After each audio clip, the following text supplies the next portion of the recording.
Peace. Good afternoon to you. Good morning to you. We're all in our places with bright, shining faces. And this is the way we start the revolution. Hey, it's your favorite professor's pet, Seiko Varner from Our Black Empowerment. From a bunch of stuff. Y'all know me, I do a couple of things. This episode, this class of Professor Kimya's, she's running a little late. And that's cool. I'm the professor's pet. I'm the intern. So I'm going to go ahead and start the conversation. One of the things that Professor Kimya is really into is old school hip hop, and I'm into old school hip hop as well. As you can see, our topic for today is Rakim Allah, the 18th letter, Rakim. So we're going to be talking about hip hop. We're going to be talking about how that has to do with Black Power. We're going to talk about a lot of different things. So the conversation today is going to kind of go a lot of different places. And we invite those who are tapping in to tap in, right? We invite those to tap in to tap in. Let's see. Do we have a studio guest? We may have somebody in the studio that I just don't see right now. I hope we do.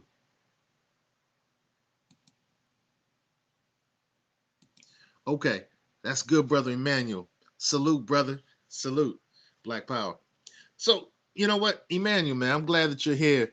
Let's chat about Rakim, man. Let's talk about the 5%ers. Let's talk about Black Power during that revolutionary time in hip hop.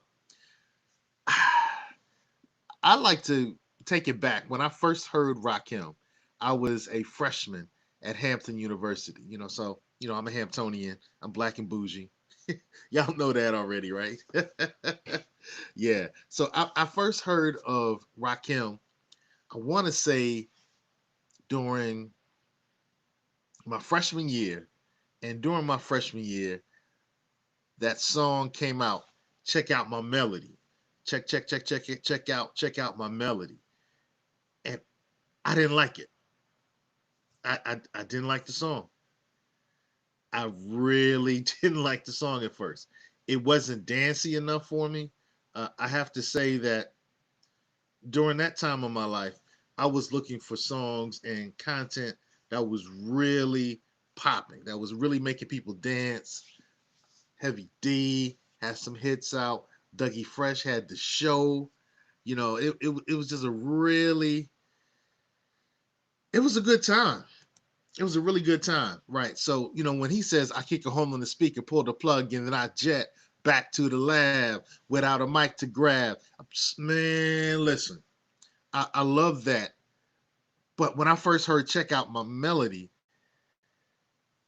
it was too slow for me. You know, y'all know I grew up in Brooklyn, New York, and I left and I'm old school. You see, I'm old school. I left in 76 and I went to Columbus, Ohio. So our experience with hip hop in Columbus, Ohio was very different than the experience with most in hip hop, particularly if you were in Philadelphia, New Jersey, the New York area. I'm from Brooklyn, so I used to go back all the time. So I was there in a park at park jams in the 80s. I wasn't there at the beginning, right? But I did go to some park jams in the 80s, 80, 81, 82. But when I heard Check Out My Melody, it was slow and it didn't make me dance, right? It did make me dance. Now, I'm not saying that he's not the GOAT. As a matter of fact, Rakim's the God, the God Allah. He's the GOAT. He's one of the greatest of all times. Salute to you for bringing that comment in.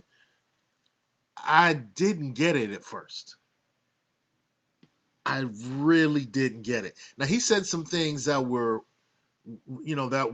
interesting and brought me to some earlier hip hop, right? Yeah. Well, yeah. So Emmanuel says it must have been dope to be at the Mecca. And I'm not saying, and look, I'm not saying that I was there at all the park jams. I definitely wasn't there for the park jams before Cool Herc did his sister's party or any Cool Herc. I didn't go to any Cool Herc things, I just wasn't there. But I did go to some block parties. And I tell you, my first introduction to hip hop, I was with my cousin Tony, and Tony lived in Manhattan. And so we went to Water Street, I think, and there was a block party. And just earlier that day, it was a not a tennis court, but a handball court. But at night, it was a whole bunch of people. There were cars everywhere. There was speakers that were plugged in, the lights, and there was some. I want to say he was Puerto Rican because there were a lot of Puerto Ricans in Manhattan at that point, right? So Power Rule, peace to the Power Rule brothers and sisters. Uh, it was some Puerto Rican kid on the kid. 1 2, a 1 2, a 1 2, check check, a 1 2, and I was mesmerized. And then this guy started taking the same record and going back to back, starting a certain part of the song over and over. Wow, this guy was check, check, a 1 2, a 1 2. Do what you gonna do. Yes, yes. And I was just like, whoa, blown away, blown away. That was my first, and then I started rapping. I, I was I was straight an MC at that point. I became an MC. I was rapping and later became a b-boy. I did all 5 elements. I know some people say it's only 4. I say it's 5. I go with KRS-One. So I did the graffiti. I did the b-boying or breakdancing, right? I did the MCing. If you go online, you can find some old Universal Dynasty, and that was me and my man Dan Trezomi rhyming back in the day. And I'm a DJ, right? So I did those 4, and I did the knowledge too. So I did street entrepreneurialism, where I was building businesses, and I didn't know I was doing business. I was just hustling, right? And there was the time when I did the knowledge, when I got involved with the 5%ers and started studying the lessons. Yeah, Power Rule. That's an old reference. You can tell I'm old school, man. Because I come from the days of yes, y'all and as a matter of fact, let me tell you how old school I am. I remember Super Rhymes. I had a cassette, and I was one of the first people to have a cassette with Super Rhymes. Jimmy Spicer, Super Rhyme. If you don't know who Jimmy Spicer is, Dollar Bill, y'all, Dollar Bill, y'all. That time period. I remember Casper the Groovy Ghost. I'm old school like that. So I remember when King Tim III came out. I bought the record. Now, my first record that I ever bought was, oh man, I'm gonna take it back, way back in the time. It was Big Bertha Butt. That was the first record. Second record I ever bought was Rapper's Delight, and then the third, I went backwards and I bought King Tim III, which actually came out before Rapper's Delight, and there was actually 1 or 2 rap records that came out before that. Let me take this back. So my point is, I've been around, and I wasn't just blown away when I heard "Check Out My Melody," but the more I listened to it, because it was just driven on, everybody was playing it. The more I listened to it, I was like, yo, this man has like a deep voice, but it's in a high register. It didn't resonate the way they mixed it down. It didn't resonate in the sub areas. It was really in the mid and the high, and I was like, whoa. And then I started checking out some of the things, bless the mic to the gods, and I was like, oh, he's saying the same thing that the world famous Supreme Team used to say, because I remember when the world famous Supreme Team on the radio would say, each and every day and each and every way, I will show and prove and teach the righteous way. I grew up with that. So, man, they started saying things that the world famous Supreme Team was saying, and it blew me away.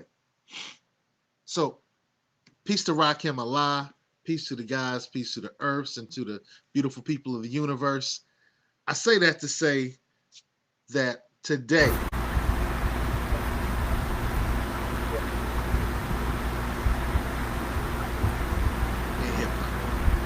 and our esteemed professor has arrived. Classmates, let's give a round of applause for our professor. The professor is in the house.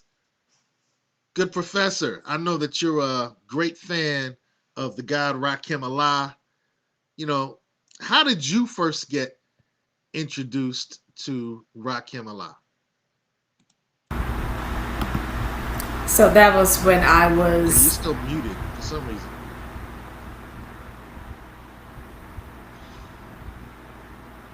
Oh, maybe you're not muted. Maybe my volume is off. You're not muted. It wasn't me. Bad professor's pet. Professor was. I hate that because she's gonna be always right again. I'm not always right. I'm, as my bracelet says, I'm perfectly imperfect. So yeah. All right, so hey, ladies and gentlemen, classmates, the great professors here. Hey, one, I want to do a hip hop salute. I just found out that Queen Latifah is D9 now. Queen Latifah is a Delta Sigma Theta sister now. Didn't know. Hey, salute that. All right, D9 salute. All right, Professor, how did you first get connected with the God Rakim Allah? So yeah, so that was when I was in middle school, and my older brothers always played Rakim, and we were just listening to 1980s. So we would just wake up every morning listening to everything, and then I started watching the videos, listening to his lyrics, and appreciating what Rakim was doing. So yeah, so that's a good start for me. Well, you consider Rakim one of the greatest. What He is the gives? greatest. He's GOAT. He's the greatest. All He's the right, top of my you got list. to say But why. You got to say why, because you always come with the receipts. Why is he the greatest? well, this is my opinion, but it's factual. So of course I got my Rakim T-shirt on. Your favorite MC's favorite MC. So Rakim, his lyricism, his flow. Now, of course, people who know, and that rhymed unintentionally, if they know the history of Rakim, they know when he first started rapping, his flow was different, and he came back and had changed his style when he came back. And I don't always agree with his lyrics, but that's something when you listen to the lyrics. Not all of it's going to be factual. That's actually what you and I will be discussing today, hip hop and black power. So it's not all factual, but it is about knowledge sharing, and I also consider Rakim to be someone who's just smooth with it. But again, I have a big list of my favorite MCs, local, people who are underground, people who are considered mainstream. I always put Nikki D on my top list as well. Some of these MCs will have one album, only one album people know about. So yeah, so Rakim just has a steady flow and the lyricism. Hey, Manuel, thank you for being here as always. Right. And I think he's a You said you brought genius. up Nikki D. Uh huh. The Nikki D in the Baltimore, D.C. area, or are you talking about the first queen of Def Jam? The first queen of Def Jam, letting off steam. Daddy's little girl. Okay, okay, Mm-hmm. okay, okay, Yep. okay. All right. So, in our discussion, Rakim the God, Uh huh. hip hop, and Black Power. Mm-hmm. Where is the? Oh, look. So we've already established that Rakim is probably one of the greatest who ever did it. You say He's he the is go. the goat. Yep. You would just want to fight. Okay. Now, I'm just a little more KRS One. Um, I mean, KRS One is up there, but I would just say that it's a different kind of text. Like one thing I appreciate about KRS One, of course, growing up listening to BDP and listening to Self Destruction, and then listening to KRS One by himself and his collaborations, like I'm serious, as serious can get when he was helping that MC. So I appreciate KRS One being all over the place at one point, such that he's not picky about where his music is shared. He's not one of those people that says you can't share his music on social media. You can actually upload it anywhere and you're just spreading it. And of course, he collaborated with Poor Righteous Teachers. So I appreciate that kind of presence of KRS One. And I appreciate that he speaks a lot. But he's still not my goat. But I do appreciate Okay. KRS One in that sense. Hey, look, our goats are individually selected. Um, before KRS, it was Tila Rock for me. Okay. You know, TLAROCK. Usually the reason for a very nice day. That man, he was just like in freaking credible to me. Um, Mm-hmm. and before Tila Rock, it was Special K. Okay. It was Special K, Yeah. right? And Yep. if I take it back, I was really heavy into Jimmy Spicer, even though I didn't know who Jimmy Spicer was. I just had all these records that Jimmy Spicer was on, and was just like, this guy's storytelling is incredible. So Yeah. you know who Jimmy Spicer is, go check that out. But Mm-hmm. so, what's this have to do with what we deal with on this channel, which is Black Power? What's Yes. Rakim have to do with this? So Black Power is a full range of centuries of work, and it's not a narrow socio-political perspective or one political party like a lot of our people have been brainwashed to believe. It's actually a full range of different perspectives, different approaches, different affiliations, some of which you will not agree with, and that's absolutely fine because I tell our people my common denominator is our people, and we can handle disagreements and still move forward. So that's something to think about. I treat everything kind of like a cipher, coming from the five percenters, treating it like a cipher and treating it like a battle rap, if you will, because I put some hip hop in everything. Even if I don't say it, I'm thinking it because it really gives us an example of what it means to just have this thought process. And actually, some of the five percenters who I know who are actually MCs and they have their albums out, they will show you what it means to be a good reader, a good learner, and a good knowledge spreader. Spreading knowledge, having good discussions, good debates, and you can put it in a lyricism format, but you also will catch some things that are not completely accurate. But instead of tearing everyone down for it, you're now saying, okay, this is not correct, so let's use this as a school session. And so that's what Black Power is. Like I always tell people, if you know the original Black Panther Party, which was the only productive Black Panther Party, they were based on knowledge sharing, having disagreements, debates amongst each other, providing the food, clothing, having the medical resources on street corners. That's the real image and the productive image of the Black Panther Party. Unfortunately, most of our people don't know that image. Instead, they see berets, firearms, marches. They see like a Marxist Mao, Stalin, Lenin perspective, and that's when the Black Panther Party, of course, started failing because they moved away from our community focus and tried to be what non-blacks considered popular and radical back then and now. This is why we can't go based on that. We have to go based on what works for our people and not what everyone else is saying is popular at every given moment. So I see the same thing when I talk about hip hop. And that's very important to understand who controls our culture. We control our culture. I don't care how much our people say, well, non-blacks control Hollywood, non-blacks control radio, non-blacks control records. Look here, y'all. Look here. Okay. There has to be a goal such that we are talking about we are the ones who control this art that we've created for thousands of years as Africans and centuries as racially black people. We create this stuff, right? So therefore, we literally control that, and there are black outlets that control where it's distributed.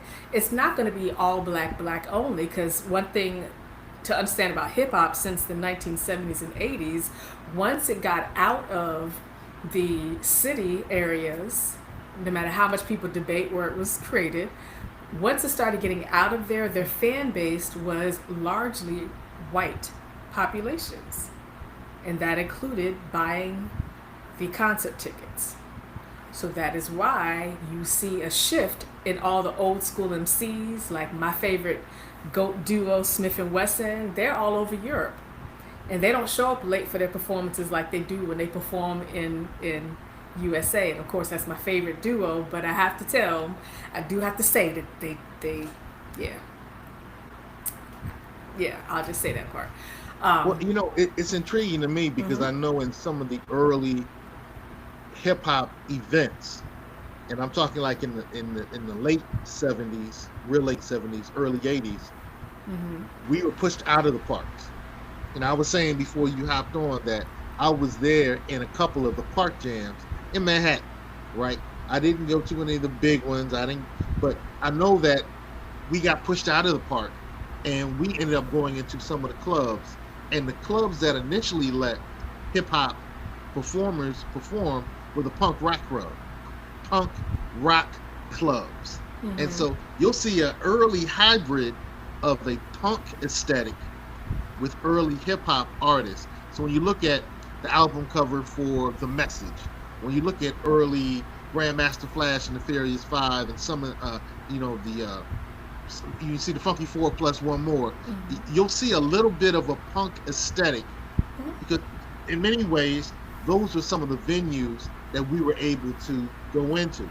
And Cold Crush, one of my favorite artists, the Cold Crush, the Cold Crush, they had the punk rock rap. Paris, where we do it like this. In New York, York, where the people love to talk. In LA. So there Yeah. was always a small amount. Oh, no, I'm sorry. There was always an amount of the larger majority whites that were surrounding hip hop because when we left the parks, we went to a lot of the punk rock clubs. And that's where Debbie Harry of Blondie, not Blondie. Blondie, yes, Blondie, Yeah, it was Blondie, right. with Debbie Harry. Fab Five Freddy Yeah, in the yeah, yeah. video. Uh huh.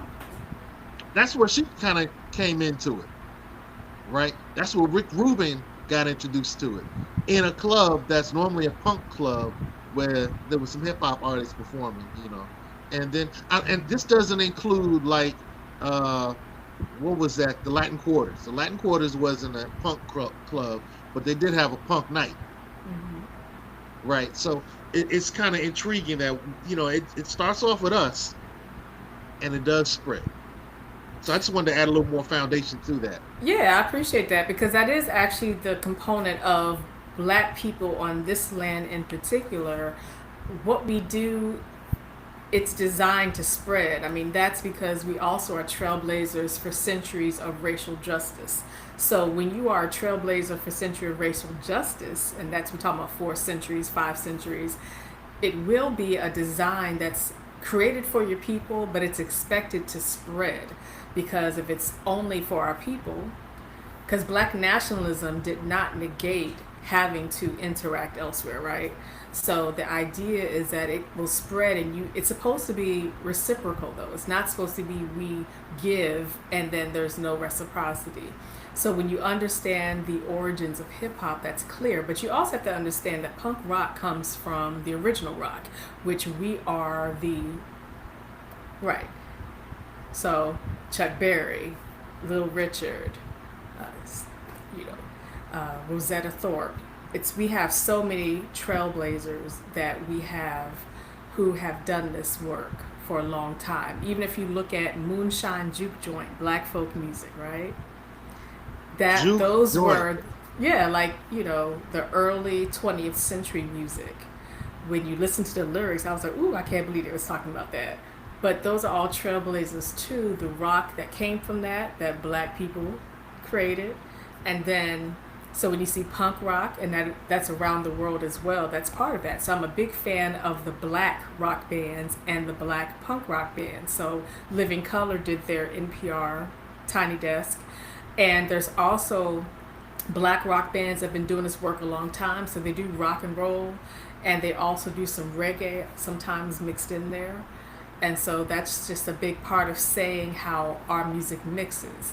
So when we talk about sending black messages, hip hop is doing what our people have done for centuries, sending black messages in our poetry, in our music, in all types of different ways.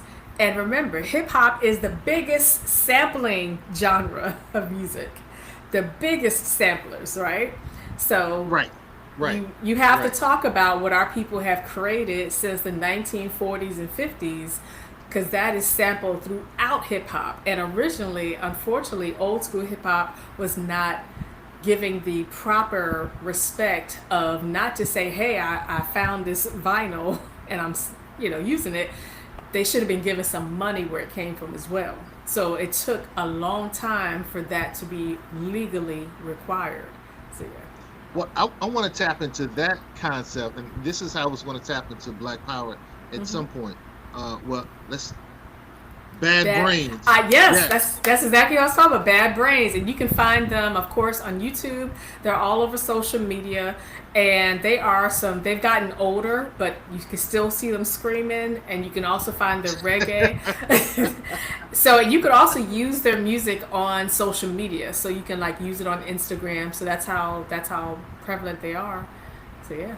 Well, I wanted to tap in because you talked about how we're hip hop was some of the biggest samplers. Mm-hmm. Well, when you look at okay, when I experience and when others look at the old park tapes and the old club tapes, when Fantastic was performing, when Furious Five was performing, when the N-Word Twins were performing, or the N-Word Twins were a b-boy crew, but they did have they had a rapper that worked with them as well. So there's a lot of, they would do routines, and these routines were based on popular songs. So you would hear, this is the way we harmonize, we come to rock the party. And you hear a bunch of brothers singing, and they're taking a riff, a bit of a little section from a popular rock or top 40 or R&B or soul song, and then they would redo it. Like Boogie Down Productions will always get paid. We'll take the wackest. He's taking, that's Billy Joel. Yeah. That's Billy Joel. So there's a big reference and time when we were adding references from other people's songs into the performance that we were doing on stage at the parties. So we always started off very eclectic as hip hoppers. And the fact that we bring these 5 elements together is eclectic in itself. My point though is the foundation of what you were saying is we are the biggest samplers, but we started off that way. So we took somebody's record, we added new vocals to it, and some of the new vocals were references to somebody's commercial, to somebody's song. So, we were rhyming over the Commodores. We were rhyming over blues songs. We were rhyming over rock songs. I got the big beat. So we were totally eclectic as we were bringing all these new sounds together. So yeah, we start off as the biggest sampling, and it's been that way since the beginning. It was that way before we were sampling records. So when we were just doing interpolation. Yeah. When we're doing interpolations, that's a form of what people would call sampling now. Yeah. And so that's how we started. We started taking old things, adding different references, and making it something new. Yeah, using vinyl, and that's I'm still a big fan of vinyl, so I still got record players and all that, of course. And you're a DJ, so you know how it switched from vinyl to people using laptops. And at first, DJs used to be clowned for using laptops, and now it's so prevalent to use all this different technology. But yeah, so the sample part is important. And some of the old school, Emmanuel says, Living Color the band, not the TV show. Sorry, we know. We knew, but I'm glad you clarified that for some of the other code keepers and classmates who may not necessarily know. Yes, yeah. And again, you can find Living Colors most recent NPR Tiny Desk by going to NPR social media or Living Colors social media or going to their YouTube channel. And they were jamming it. You hear me? So yeah. So it's a lot that goes into when we talk about music creation and the influence of music creation and how people use hip hop. So there are messages in hip hop. They don't always have to be good messages. That's one thing that our people have to understand. Movies don't always have to be good messages. Songs don't always have to be good messages. And every older generation pretends the new generation presented a negative message, right? Like every current generation will claim the future generation is messing up the culture. Like, listen to y'all lyrics. And this is where we have to remind people if you listen to black music from 1920, people drinking moonshine at the juke joint, they're singing about some stuff. And that includes sexual lyrics, all types of things they singing about. And some of them are going to church the next day, some of them weren't. But the point is, and they were talking about drugs, alcohol, right? So this is not a new thing. So one component of black power is instead of being so quick to judge each other, like I'm judgmental when it comes to hip hop because I'm old hip hop. Like I can tolerate stuff that happened in the 2000s because it has to remind me of old hip hop, underground hip hop, something, right? Some of Right, the other right, right. stuff, yeah, some of the other stuff, I'm be like, what's going on? I like variants though. Yeah, that's living color. And Yeah, so salute to Living Color. show the new photos, because that's like 30 years ago. It's good to What see. It's good to see our people now. Black folks, we age beautifully. was that? Black don't crack, brown sticks around, and beige don't age. Well, black folks do cry. That's why we talk about health issues. That's why we want our people to don't think you can get in the sunshine and cancer don't impact dark skin and all this other stuff. Drugs impact you. Natural products that you were told comes from the grass still has chemicals. So that's a Shaka Khan Tiny Desk concert. Yep. So yeah, Okay. and Shaka Khan, of course, and that's another example of hip hop influence because Shaka Khan, some of her older tracks would have some hip hop in there too, right? Yeah, I she feel had for you. I think I love you. Shaka Khan, Leopard Shaka Khan. yo, That's hip hop. yo. I want to do a shout out to one of the podcasts called One Song, and One Song. That podcast did a expose on Shaka Khan, and oh my God, that queen is incredible, incredible. Yeah. Oh my God, Shaka is my God, is incredible. So salute to the One Song podcast, and salute to Shaka Khan. And to think that we used to rhyme over her tracks too. Mm-hmm. They used to rhyme over the Rufus, and I didn't. I thought Rufus was a person. I didn't know that Rufus was a His group. name is But Rufus. Person named Rufus. right, and then when it was Rufus verse, I mean featuring Shaka Khan, I was like, oh, he Yeah. did a good job. He featured. I didn't know Oh, it was a group, glad but you we weren't a used to. radio show host. um, so salute Shaka, but and Yes. that was just a foray. Mm-hmm. We've always been very eclectic, but the Black Power piece, particularly, you were saying that there was some things. I think you used the term falsehoods. Uh, that the god Rakim, the goat Rakim, used to refer to or speak about in some of his songs. And I'm assuming you're referring to the teachings of the Nation of Gods and Earths. Well, I'm not going to call them out because I appreciate components of what they do, and quite a few. So it just depends. So like 5 percenters are tend in general they tend to be well read, and reading is a huge deal. I support bookstores that include false information. I always tell people, even if there's false information there, I want our people to have access so that you can read everything and you can understand there's some false stuff, but now you're conscious of it being false. So that's another thing about all music. It's not just hip hop, but when talking about the lyrics, and again, we're talking about listening to the lyrics. Like those of us who are old hip hop heads, we actually grew up listening to the lyrics. Like Hmm. I'm running around elementary school, middle school, rhyming. Now I was too young to say some of the lyrics. Like even back then, my brothers used to play the vinyl for Beastie Boys. Hold it now, hit it, Yo Leroy. I thought they were black. I didn't know they were black. I'm a big fan of Beastie Boys, by the way. So Yo, listening to I love lyrics. Beastie Boys, man. Yeah, I love them. I'm a big fan of Beastie Boys, but Yo Leroy, all that stuff. So listening to the lyrics, remembering the lyrics, but then you have to take a second and think about what are the lyrics saying, because a lot of people they interrogate when it comes to something that they consider more obvious, like shooting, killing, because they're like, man, why are you rapping about killing? But all right, y'all, if y'all gonna talk about some lyrics, then you need to dissect a whole bunch of lyrics. Listen to what Biggie Small said about Raven Simone when she was a girl. It's a whole bunch of lyrics in these songs, not just killing each other and stuff like that. It's some other stuff, right? And so that includes falsehoods.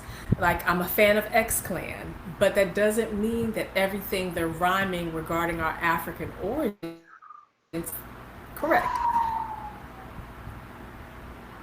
I'm sorry, you said X Clan. I had to Yeah, take a breath. I'm a big fan of X Clan. But we Brother have Jay, a what you say? Brother yeah. Jay, what you say? Oh And my God. there's a lot of MCs from the particularly the 90s, but like late 80s, early 90s, who a lot of times were Muslim and they were in African attire. And I follow almost all of them on a YouTube channel because a lot of them only did one album maybe back then, but they're still geniuses in what they were conveying. It doesn't mean that everything was true though. So two of my top MCs, Big Daddy Kane and Rakim, when you dissect their lyrics, there are some falsehoods in there. One of the ones that catch me every time I listen to the songs, and again, when I do my daily exercise, I'm listening to old hip hop, all day. So you always get the Rakim and Big Daddy Kane tracks where they call themselves Asiatic, dramatic, Asiatic, not like many. I'm different, but don't compare me to another because they can't hang. Word to the mother, Word to the mother. right? So, so that's false. We're not Asian. We're not of Asian heritage. We're not Asiatic, right? So Rakim in that other track, he references Asian or Asiatic origins, and then saying he went to see his brothers in Africa. So there's a hypocrisy in those bars where if you do like, because as sociologists we also teach courses about hip hop sometimes, right?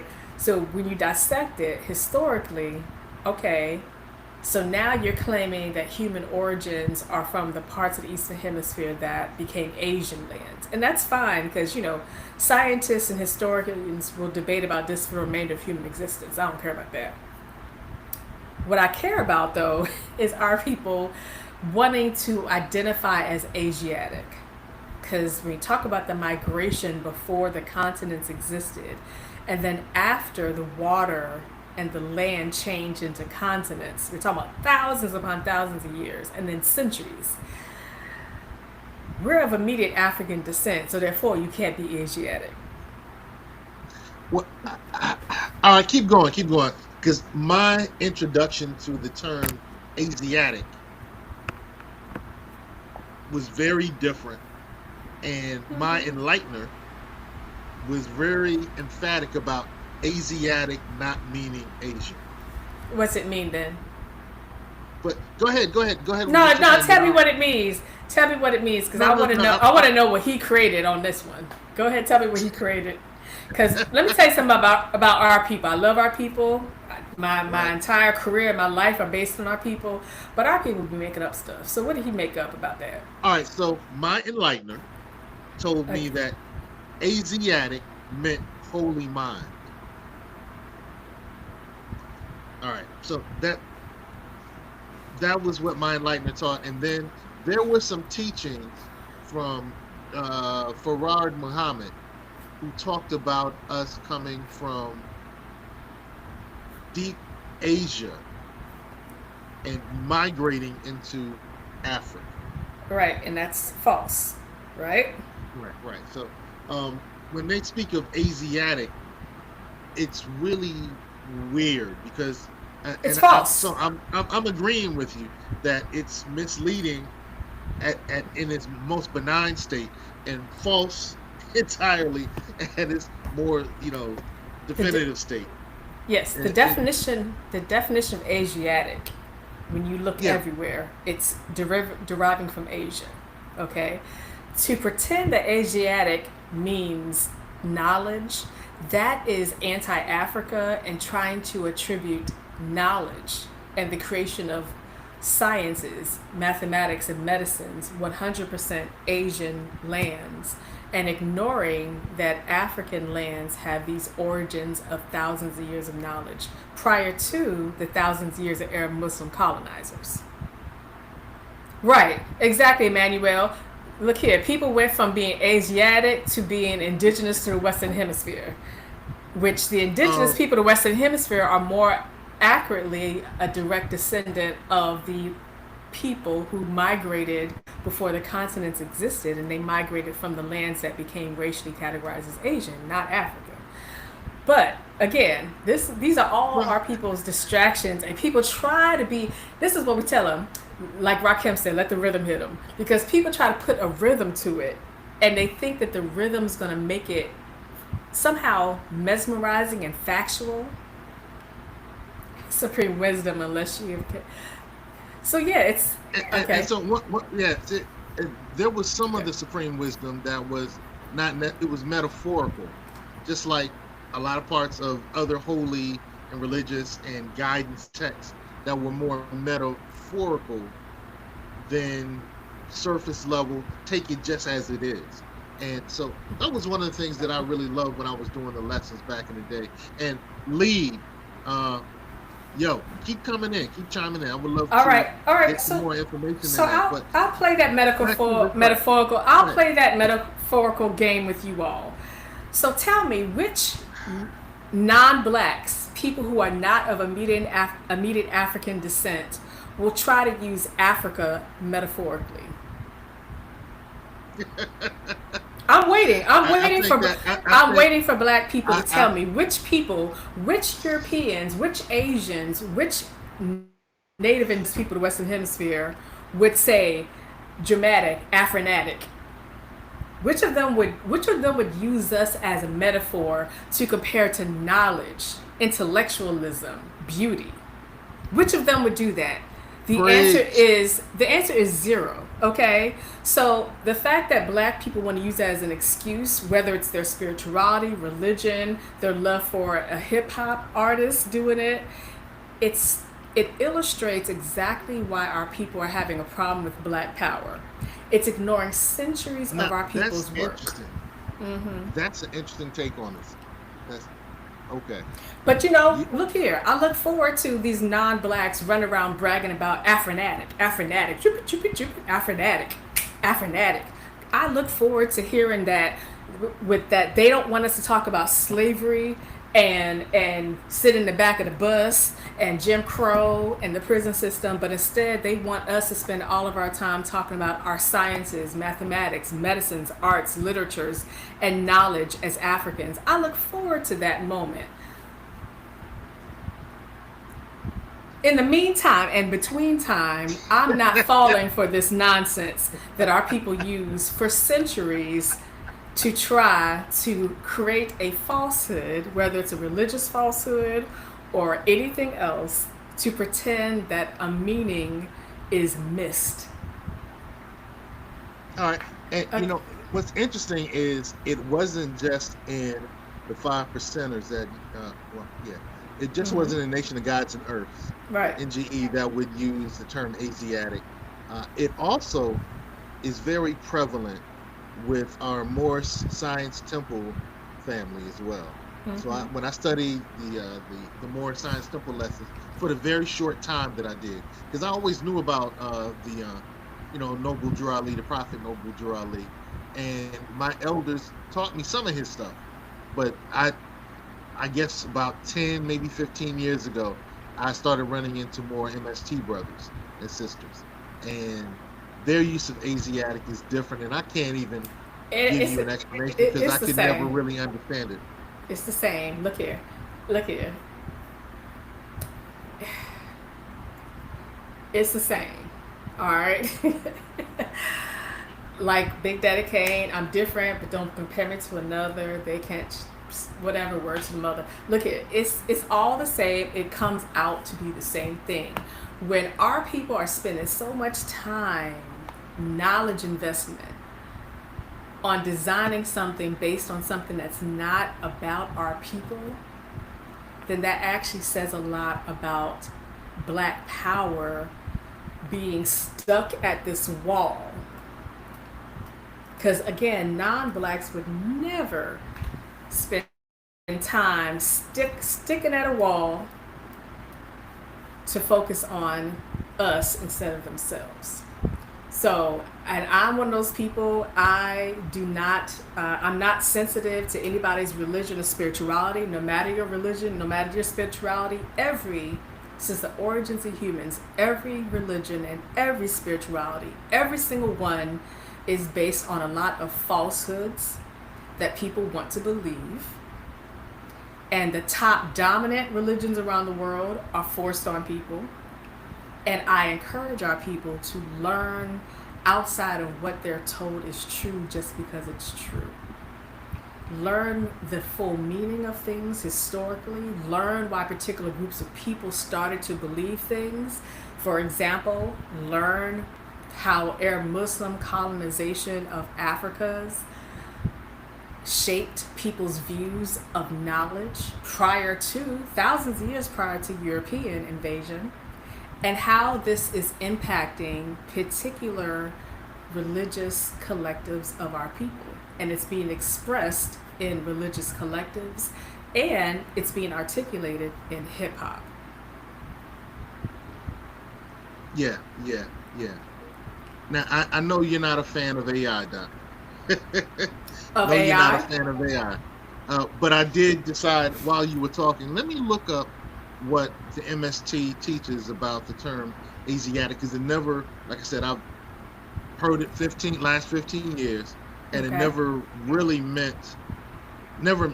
sank in, other than to understand that it wasn't a literal reference to Asia. And so, hey, this is AI, and it's probably wrong in some Oh, ways, it but might be I think, right. Either way, I mean, I don't. We're not Moors, so we could just start there. But anyone who's going to waste time on people of color, that's on them. So the end. but I just wanted to encapsulate what I was talking about. That the MST and the five percenters, we always use that term Asiatic, and I still in engaging with my brothers and sisters who are 5% or AZ or MST, it's still used, and that's just kind of interesting that you Yes. would. Yeah, Yes, it's kind and of interesting. I still speak out against that, whether it's in hip hop or people say. I tell people you can still believe it, but just know where you convey that message, you're going to get some responses. So, people of African and Asian descent, African and Asian are not synonymous. Again, the original invaders of African lands are people who became racially categorized as Asian. So, there's that. So no matter the excuse that people use for using the term Asiatic, it is a design. It's also based in colorism because Arab Muslim colonizers actually introduced colorism and particular hair texture preference to certain African lands, which is why a lot of times when our people celebrate Egypt, they're not celebrating the Nubians of North Africa and the Nubians of the Egyptian lands. They're showing light melanin, thin featured, finely textured hair collectives in the pyramids, Ankh, and Hotep images. And those are oftentimes the colonizers and not the original Africans on that land. So I just want our people to understand that religions in general are not 100% based on facts. They're based on people's attempt to explain something. And this is another example of that. And it's okay for people to be offended by what I'm saying. The fact still remains that if you want to be Asiatic, uh, we're not together for Black Power. That means you're not with me on Black Power. You're on the power of something else, and we cannot collaborate. All right. So for the code keepers and the classmates who are tapping in, I want to make sure that you understand that this is Professor Kimya's class, and today we're dealing with Rakim Allah, hip hop and Black Power. So let's go ahead and do our intro.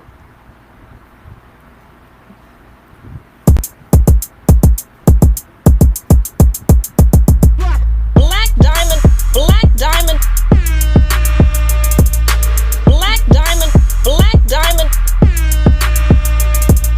black diamond, black diamond, black diamond, black diamond. Grandpa Crump. Yee! And the Professor Kimya's class is a great expose where Professor comes on and she shares her research. See, the interesting thing is, code keepers and classmates, this is researched opinions. And that's one of the reasons why we love going back and forth with the good Professor Kimya Nuru Dennis. All right, so we had a couple of comments that I wanted to bring on. Okay. All right, so Chief got. I need to put my glasses on. I know, right? We're glasses people. Chief God Hidden Leaf. I love that name. All right, it sounds like somebody I should say Aseo to. So Chief God Hidden Leaf Aseo. Let's see what he has to say. Shaking my head. You got the education to make a hypothesis on a professor like her? Nah, fam. Just listen. Okay. Well, no. I'm doing my job. You so funny. I'm doing my job, guys. No. Job. Black, we have dialogue together, right? It's not based on education level, but I appreciate that, Chief. But no, we do this together, y'all. Y'all are so funny. All right, and Lead says, so what do you know about the gods, the NOI? Have you created the change and positivity within Black culture as they have? And you know what? That's one of the things that I love about my MST brothers and my NOI brothers and the Nations of Gods of Earth. I do love the community activity that was purported to happen. Now, I've been involved with a lot of different groups. I've been involved with church groups. I've been involved with African traditional religious groups. I've been involved with fraternities and sororities. I've been involved with NOI, with the Five Percenters, hung out with the MST, a lot of different groups. And I respect those who put in work. And not all of us put in work in any of those categories. But so we're not necessarily, I'm not going to speak for the doctor. Go see the doctor. I'm not speaking for the doc. But I do say that all organizations have their functions and dysfunctions. And some of the reasons that people walk away from organizations is the dysfunction. And there's dysfunction in everything. All right. And so when we talk about there's some critiques that we have, particularly the doctor brings up some references and information that may be, we use the term falsehoods here. We're not putting down the organizations. We're just saying. I just want you to know, Brother Varner, I want you to know something. That was actually not a real question. The person was not asking a question. It was a hypothetical. That was an attempt to be offended by the point that I'm conveying. And since, of course, the person knows nothing about the work that I do, they wanted to pretend that now the conclusion would be to pretend that I clearly do not contribute to our culture the way those groups do. So that was not a real question. So okay. I don't waste time on things that are not questions. Okay, people can figure out the work that I do by using the resources that I provide to learn the work and contacting me if they want to know other community work that I do. Other than that, back to my point about falsehoods conveyed in hip hop, and the falsehoods exist no matter the religion of the person. No religion owns it, and that's part of the cult mindset. That's why every religion starts off as a cult, and we talk about that in the sociology of religion. That Intriguing. includes the refusal so to challenge anything. this is Professor Kimya's class where our good doctor comes in and gives us some great information. Let me go back and go ahead and do a quick commercial because I gotta pay bills. All right, so here we go. Here we go. No commercial. Here we go.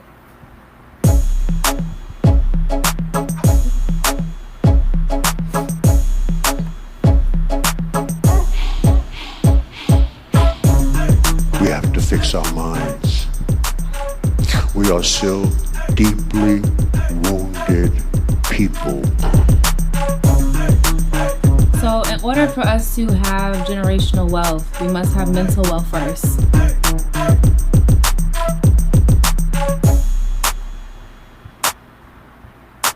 Check this out.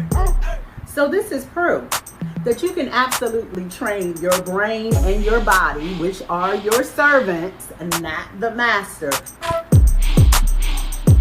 No idea or vision is too large, as long as you are able to outline the steps to get it done. So it's not a matter of if you can do it, it's how. How to truly be the bank. I like to try things out in small dollars. I think a misconception is that you have to have millions of dollars to do note investing. And it's not that. There's a lot of notes out there that people can buy for a few $100s, a few $1,000s. So if you start looking at it as not a solid structure, but just a collection of things that need to be disentangled, then eventually that wall doesn't look so scary. It's not worth it to give up because there's other people on the other side that need you to be here. It's not worth it because there's something that you were born with that only you can do. There is an antidote to somebody's cancer that only you carry. The big thing is you gotta want more. You gotta have accountability around you. Don't sit around people that are fine with their situation. You gotta have people that they want more as well. Because you're gonna run into people that are gonna tell you, why can't you just be satisfied? And that's the Scarface thing. You be happy, like in the movie. You should be happy with what you have. No, you be happy. Just breathe. So Martin Lawrence had it right on Bad Boys. You gotta learn the woosah. I don't know about her, but I've been free ever since. To the point that when she got remarried, I paid for part of her wedding.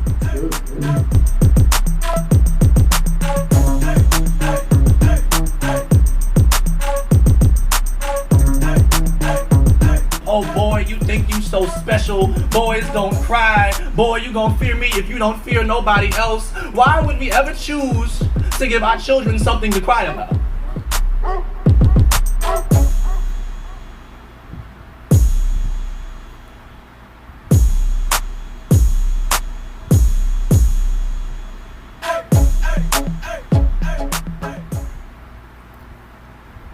Right, so that was a bit of a trailer for the documentary mixtape Generational Flip, and that was episode 4. That's the trailer for episode 4. You can find that on YouTube. Just look up Generational Flip, and you'll find all 1, 2, 3, and 4, and you'll get a chance to get some really great content. Emmanuel, looks like you were enjoying the content, man, because particularly, Dr. Frazier.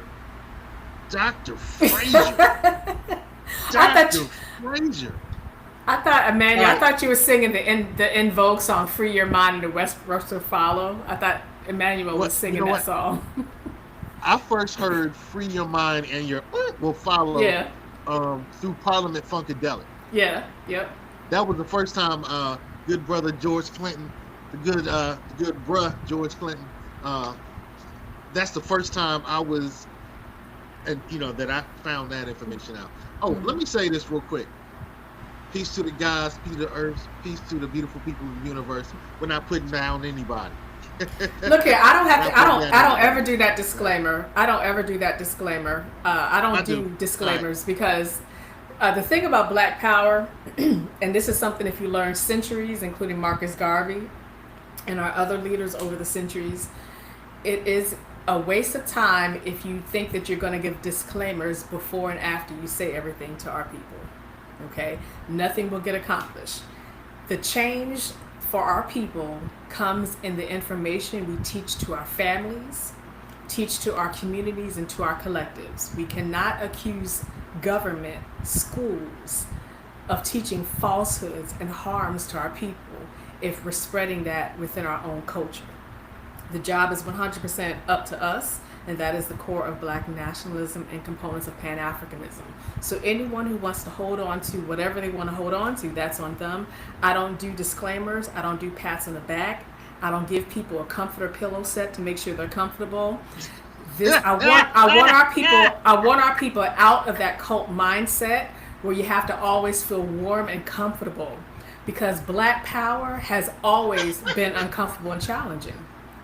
Black power has always been uncomfortable and challenging. And if we cannot love each other while making some discomfort happen, then I don't want to hear about any more protests, marches, and rallies. All right, so Doc, let's bring this baby home. We've been talking about the God Rakim, the greatest of all time, according to you, and others. Who tapped in. You want to fight? We've talked about hip hop. We've talked about some of the falsehoods that were in the teachings, in the lyrics of a lot of our hip hop artists. Yeah, and harmful information like Biggie's lyric about Raven Simone when she was a child. You know, just an example of listening to the lyricism, and you can say that's metaphorical as well, metaphorically speaking, you know, all that stuff.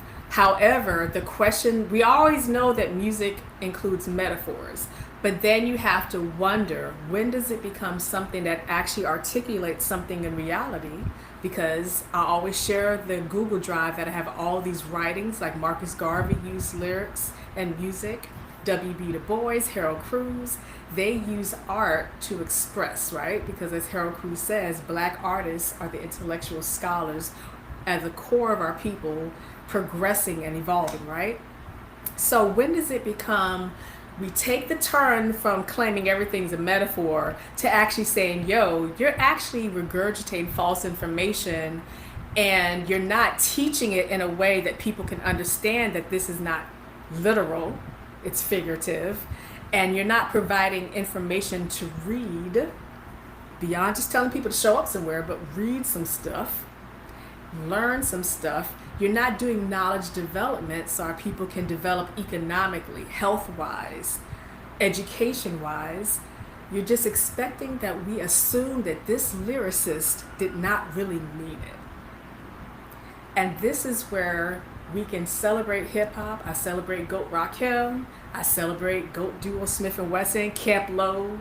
I celebrate all this, all of these, you know, Brand Nubians, all of this stuff, Poor Righteous Teachers.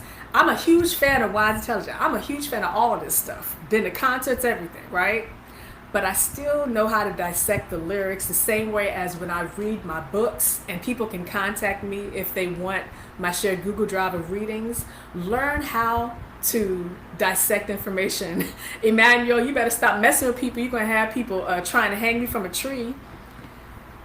I'm going to have to sing some Billie Holiday Strange Fruit for another reason. Mess around, mess with people.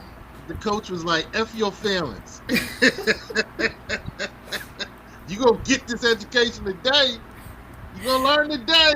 Again, Okay. if you understand, if you've heard Marcus Garvey speak, if you heard any of these leaders who people celebrate, even if people want to talk about their Muslim core, the Muslim leaders are mostly men, right? That goes back to the patriarchy sessions that we've had, right? And these men tend to use very stern voices, don't they? And they will, Nation of Islam will let you know, even some 5%ers will let you know, I don't care if you are crapping in your pants right now. I don't care if you're feeling like I should have said it in a different kind of way, using different words, different tone. I should have said it in a different time, different setting, different environment. We should have had a different presenter. If you don't get it, that's on you. Get out the way, because we're going to get to the next crew, right? So get this when a Black woman says it as well. And I'm talking about hip hop as one of the examples, because we're talking about Black art as an expression for good propaganda. And again, people can contact me, or of course I can post the link for the good propaganda readings from Du Bois, Marcus Garvey, Harold Cruz, and others. To get the point, you gotta Make yourself uncomfortable, protect your neck like Wu-Tang, but don't protect it so much that you're going to follow some stuff just because, and you're going to blame someone else for that downward spiral. All right, so as we wrap up and we return back to Rakim, is Go. there anything else that Rakim performed that we should now take a different look at? In terms of the lyrics, In terms of lyrics. I'm not dissecting the lyrics too much, but I will just say, of course, a lot of people did not follow him as much when he and Eric B broke. And that time he did say that he and Eric B are no longer collaborating. And of course his new album, which I support his new album, just like I support Smith & Wesson's new album as well. His new album is it's still his flow, but it's different collaborations and it's different meanings. So it also depends on what people expect to hear from Rakim now that he's older, right? And Emmanuel agrees with that. If you listen to his new album, it doesn't have the same flow that a lot of people would want to pay for. Because a lot of people, when they see Rakim, they're thinking, hit the studio because I'm paid in full, right? So the new album is not that same flow, and his guest MCs are not that same flow. You would probably see it as not a mainstream success, although I consider it successful. He still does concerts, right? And he'll still do his new album. But it's just like any MC who's been doing this for a long time. People are going to hold on to his original style, his original tracks, and they're not going to want to hear the new tracks. And you know, it's not the same inspiration of, remember, you're not a slave, because we was put here much more than that, you know. It's not that same kind of lyricism that he did originally, where it's that mental lyricism that he had. But I think that's still the central component of who he is. He's just trying to do a different kind of flow, probably. All right. So, okay, I didn't know Rakim had a new album. I'll check that out. What? I'm about to throw my shoe at you. This is why we fighting. Okay, so you know Smith & Wesson got a new album, right? Okay, all right. So you're Smith & Wesson, Rakim. I'm Dead Prez. I like Dead Prez. I like Dead Prez. They had falsehoods. Dead Prez. I love Dead Prez. I don't like Dead Prez. I'm a big fan. Dead Prez. All right. I'm a big fan. So, like, you know, their tracks Be Healthy and all that stuff. I'm a fan. They got some falsehoods in their songs too, but you know, I'm a fan. Ooh, okay. All right. So, hey, Code Keepers, let us know what other hip hop artists should we kind of dissect as we talk about Black Power and hip hop culture. What other artists should we, you know, we mentioned Big Daddy Kane. You know, go Brooklyn. I love Brooklyn. I'm born in Brooklyn, so you know I would love to do Big Daddy Kane. What other MCs are you up on? You do Smith & Wesson. Oh shoot, they're Brooklyn too, right? Yeah. Yeah. Well, first of all, my favorite group is Black Moon. So Boot Camp Click, Buckshot, Original Gun Clappers, Helter Skelter, rest in peace, Sean. You know, Smith & Wesson. So my favorite group is Black Moon. So when you listen to their old tracks versus newer tracks, there's a huge span of messages. And again, you could be easily offended by Black Moon's original stuff because, like, Buckshot did not care. Hey, don't front. You know, I got you open. Don't front, yeah. All right, so Code Keepers, let us know. Classmates, let us know. We're here for you.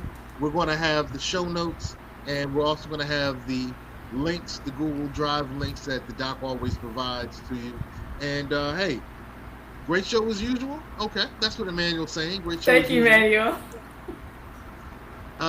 Hey, we'd love for you to tap in and let us know what you would love for us to chat about, because Doc has a lot of information. She wants to spread it. She wants to keep teaching, and this is one of her venues. So with that, Doc, take us out. I'm taking you out by saying I'm old hip hop, so I love to celebrate hip hop. I also have some writings about how some of our scholars have responded to hip hop. They oftentimes use the term rap, but they're also talking about old hip hop. So hip hop has been critiqued for what it does for our culture in terms of negative effects, in terms of the messages. So we do have to see the span of hip hop, and that includes sometimes our favorite MCs have one track that was not released on the radio, or it never had a video on Rap City because it's too offensive, right? So, just like we talk about side B, the B side, it's something that maybe you shouldn't listen to. So a lot of stuff will have stuff that's offensive. So I want us to understand how to celebrate our culture, how to use our culture for knowledge spreading and empowerment, but don't pretend that everything's perfect from it. And that includes if you're talking about hip hop, religion, families, anything about our culture. You have to understand how to critique it. Critique means that you're not just criticizing. You're not just saying, man, kick that through the roof. You're saying, I got respect for it, I love it, I admire it, and let's talk about how we're going to improve it. The knowledge is the foundation. The wisdom is the way. The understanding shows you that you are on your way. Peace. All right, God. Take care.